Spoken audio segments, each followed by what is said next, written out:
নমস্কার। এখন দেখছেন আমি অন্নপূর্ণা ঘাটের একদম বরাক নদীর পাড়েই আছি। আমি একদম নিচেই নেমে গেছি, লাস্ট সিঁড়িতে আমি আছি। তো জল দেখছেন অনেকটাই কমে গেছে। এইবার হয়তো বন্যার আশঙ্কা নেই বললেই চলে। তবে শিলচর শহরের জমা জলের সমস্যা কিন্তু নিবারণ হওয়ার কথা না, যেটা জনসাধারণ বলছেন।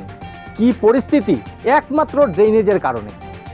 অনেক জায়গায় ড্রেনেজ কমপ্লিট হচ্ছে না, ড্রেনগুলো অনেক জায়গায় দেখা যাচ্ছে কানেকশন নেই। কোথায় গিয়ে জলগুলো পড়বে?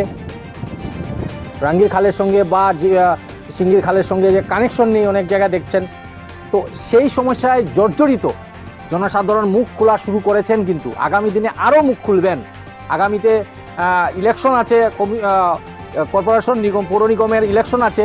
তো ইলেকশনের আগে জনসাধারণ চাইছেন এই যেগুলো ড্রেনেজের সিস্টেম, রাস্তাঘাট সম্পূর্ণ ভালো চাই জনসাধারণের, সেটাই দেখা যাচ্ছে। তারপর ইলেকশন, কাকে ভোট দেবেন কাকে না, পলিটিক্স পরে হবে। আগে নাগরিকের জন্য কাজ হওয়া চাই, সেটাই। তো আপনারা বরাক নদীর জলটাও দেখে নিচ্ছেন কতটুকু আছে। যদিও বন্যা আশঙ্কা নেই, কিন্তু ড্রেনেজের জন্য তো জমা জলের সমস্যা, যেটা মিনি ফ্লাড বলা হয়, শিলচর শহরে তো লেগেই থাকবে যদি বৃষ্টিপাত হয়। ধন্যবাদ।